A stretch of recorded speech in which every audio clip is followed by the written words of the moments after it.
नमस्कार मित्रांनो, सर्वांचं स्वागत आहे पीडब्ल्यू या ऑनलाईन प्लॅटफॉर्मला. खरं तर आपल्याला माहिती असतं की अपडेट आलेली आहे आणि आजपासून परत बीएमसी चे अर्ज चालू झालेले आहेत. याआधी ऍड आलेली होती बीएमसी आणि पण काही अटी असल्यामुळे काय पोरं फॉर्म भरू शकत नव्हते. आताची जी नवीन जाहिरात आली यामध्ये नेमकं कोणती आता नवीन अट आलेली आहे का, या सर्व गोष्टी आधी आपण पाहणार आहोत.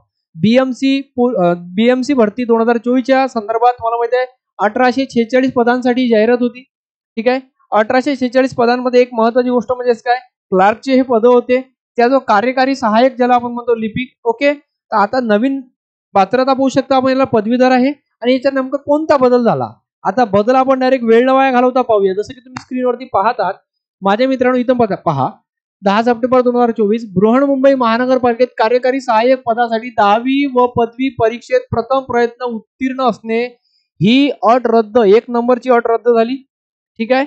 आता ही झाली अट रद्द, तुम्ही भरू शकता फॉर्म. पहिल्या प्रयत्नात 10वी आणि ग्रॅज्युएशन अट पास पाहिजे होतं म्हणे, ही अट रद्द झाली. सेकंड पहा, शैक्षणिक अर्हतेमध्ये आवश्यक ती सुधारणा करण्यासाठी प्रशासकीय कार्यवाही युद्धपातळीवर सुरू करण्यात आली आहे. सुधारित अर्हता निश्चित करून कार्यकारी सहाय्यक पदासाठी नव्याने जाहिरात प्रसिद्ध करण्यात आणि ती आता आलेली आहे.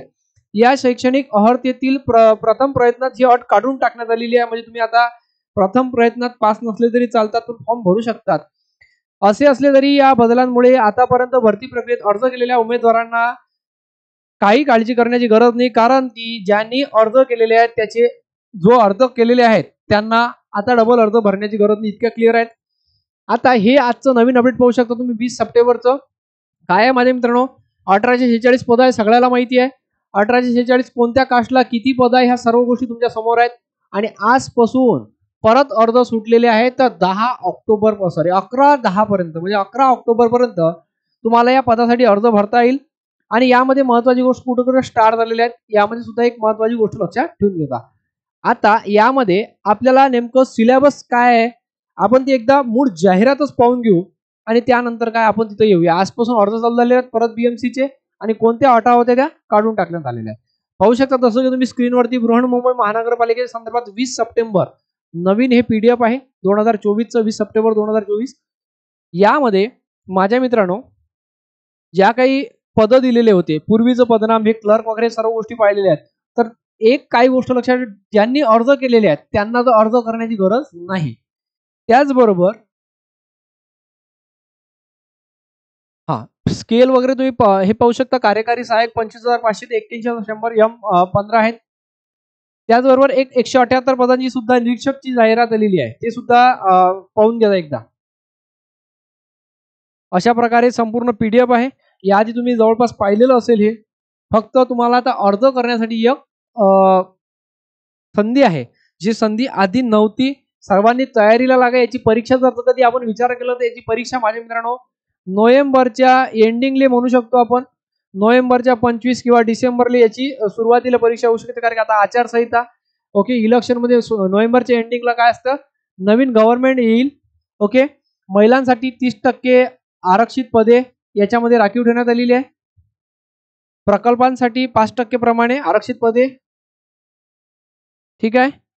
खेळाडूंसाठी 5% पदे, अंशकालीन पदवीधर, या सर्व गोष्टी आता इथं तुम्हाला पाहायला भेटेल.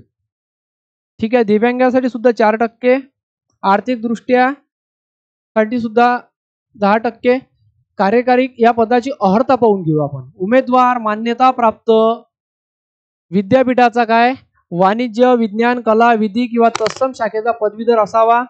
उमेदवार माध्यमिक शालांत परीक्षा उत्तीर्ण, तत्सम किंवा उच्च परीक्षा 100 गुणांचा मराठी विषय घेऊन उत्तीर्ण झालेला पाहिजे. 100 गुणांचा मराठी विषय घेऊन उत्तीर्ण झालेला पाहिजे. उमेदवारास MSITची म्हणजे MSITचं कम्प्युटरचं प्रमाणपत्र उत्तीर्ण असल्याचे प्रमाणपत्र किंवा शासन निर्णय सुद्धा हे शासन पुरस्कार तुम्ही पाहू शकता, हे सुद्धा असणे गरजेचं आहे. त्याचबरोबर महत्वाची गोष्ट टायपिंगच्या संदर्भात ऐकून घ्या रे. मराठी टायपिंग आणि इंग्रजी टायपिंग 30 वाली. ओके, हे सुद्धा असणे गरजेचं आहे. भरपूर पोरांकडे 40चं सर्टिफिकेट आहे, त्याच्या संदर्भात थोडीशी माहिती घ्या. ओके, पहिले फॉर्म चुकीचा भरायचा नाही. फोनही करू शकता तुम्ही. इथं एक हेल्पलाईन नंबर सुद्धा दिला आहे. पहा इथं काय म्हणते, शासन निर्णय क्रमांक ओके नुसार शासन सेवेत माजी सैनिक उमेदवारांना गट क संवर्गातील पदावर नियुक्ती मिळाली जर त्या पदांसाठी टंकलेखन अर्थ आवश्यक आहे. अशा सर्व पदांवर नियुक्त होणाऱ्या माजी सैनिक उमेदवारांना टंक लेखनाची इंग्रजी व मराठी परीक्षा उत्तीर्ण होण्यासाठी नियुक्तीच्या दिनांकापासून 2 वर्षाच्या आत माजी सैनिक जे आहेत आपले त्यांच्यासाठी आहे 2 वर्षाच्या आत तुम्हाला काय तिथं प्रमाणपत्र सादर करावे लागेल. हे सुद्धा एक महत्वाचं परिपत्रक आहे. त्यानंतर ओपन साठी 38 वर्षापेक्षा जास्त नसावे. अराखीव मागासवर्गीयांपेक्षा साठी 43. ठीक आहे. प्रकल्पासाठी अंशकालीन पदवीधरांसाठी सुद्धा या सर्व गोष्टी दिलेल्या आहेत. 18 ते 43 हे वयोमर्यादा सर्वांसाठी. निवडीचे निकष काय आहेत? तुम्हाला सुरुवातीला लेखी परीक्षा घ्यायली. ठीक आहे. संगणकावर त्या सदर परीक्षेत प्राप्त केलेल्या गुणांची काय एक निवड यादी तयार केली जाईल आणि कार्यकारी सहाय्यक ओके वस्तुनिष्ठ ऑनलाईन परीक्षा ऑनलाईनच्या माध्यमातून तुमचा पेपर होणार आहे. उच्च माध्यमिक शालांत परीक्षेच्या 12वी दर्जाच्या समान ही परीक्षा असणार आहे. दर्जा समजला परीक्षेच्या लेवलचा तो इथं 12वी लेवलचा दर्जा असणार आहे. यानंतर परीक्षेचे विषय पाहून घ्या. 25 25 25 आहे. 25 चौका 100 आणि 200 गुण प्रत्येक प्रश्नाला काय 2 गुण. 100 मिनिटं 100 मिनिटात 100 प्रश्न सॉल्व्ह करायचे आहे. हे लक्षात ठेवा. ठीक आहे. याचबरोबर सामान्य ज्ञान या विषयाच्या प्रश्नपत्रिकेमध्ये बृहन्मुंबई महानगरपालिकेशी संबंधित तसेच बाबींशी संबंधित प्रश्न येणार आहे. म्हणते बौद्धिक चाचणी परीक्षे स्वरूप पूर्व माध्यमिक शिष्यवृत्ती परीक्षेनुसार असेल. मौखिक चाचणी घेण्यात येणार नाही. तुमचा इंटरव्ह्यू होणार नाही आहे.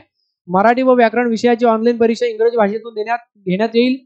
पहा इंग्रजी व्याकरण या भाषेची परीक्षा इंग्रजीतून घेण्यात येईल. बाकी तर मराठीतून आहे. मराठीचं लक्षात ठेवा. पदवी परीक्षा उत्तीर्ण झाल्याच्या दिनांकास प्राधान्य क्रमांक सारखे गुण पडले तर देण्यात येईल. यानंतरच्या गोष्टी आहे पहिले चांगला अभ्यास करा. तुम्ही वेळच येऊ देऊ नका. अर्ज करताना फक्त ऑनलाईन पद्धतीनेच अर्ज करायचे आहेत. तुम्हाला खूप जम्बो ॲड आहे. लहान नाही खूप जम्बो ॲड आहे. ठीक आहे. त्याचबरोबर 1000 रुपये आहेत ओपनसाठी आणि कास्टसाठी 900 रुपये. ह्या सुद्धा गोष्टी खूप महत्वाच्या आहेत. तर अशा प्रकारे माझ्या मित्रांनो रिक्वेस्ट करेल तुम्हाला तुम्ही अर्ज करू शकता. परीक्षा केंद्राविषयी नियमावली हे पूर्ण टोटल PDF वाचा. फॉर्म भरण्याआधी एकदा PDF एकदा आणि 10 वाचा आणि त्यानंतर नॉर्मलायझेशन प्रक्रिया काय असते या सर्व गोष्टी दिलेल्या आहेत. ते तुम्हाला समजून घ्यायचा अभ्यासक्रम आहेत. 25 25 चे 4 सब्जेक्ट आहेत. 100 प्रश्न 200 गुण 100 मिनिटं आहेत. ओके. पुन्हा भेटूया आपण अशाच एका नवीन व्हिडिओला. जय हिंद जय महाराष्ट्र. थँक्यू.